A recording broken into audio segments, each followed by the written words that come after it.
Beirut, Reuters. The Syrian army and its allies engaged in a fierce battle on Saturday with Islamic State fighters in an enclave south of Damascus held by the jihadist group. Reuters witnesses, a war monitor and state television reported intense fighting including artillery bombardment and small arms fire. The army had made broad advances, said state television. The Monitor, the Syrian Observatory for Human Rights, said it had gained control of several buildings in the densely built-up area. Footage on state TV showed tanks rolling across an open area of fields to the edge of the enclave, which includes parts of Al-Khatam district, Al-Hajar al-Aswad and the Yarmouk Palestinian refugee camp.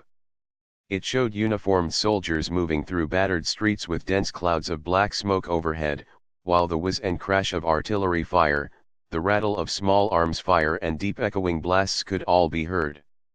Syrian President Bashar al-Assad this month defeated rebels in their biggest stronghold near Damascus in eastern Ghouta, and has since then focused on ending resistance in several smaller pockets near the Syrian capital.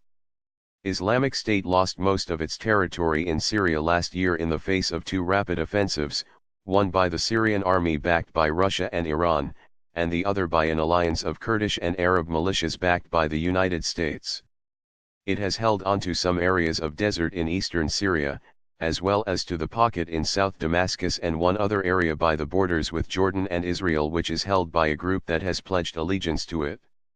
Russia Euro trademark's entry into the war in 2015 has propelled Assad to a succession of victories that have dashed any rebel hopes of ousting him militarily, but rebel groups still hold large swathes of northwest and southwest Syria.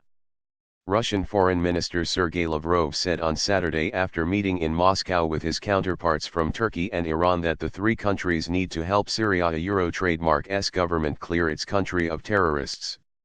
Turkish Foreign Minister Mevlut Cavusoglu meanwhile said Russia, Iran, and Turkey needed to work with the United Nations to ensure the legitimacy of any political solution in Syria as any military solution would be illegal and unsustainable.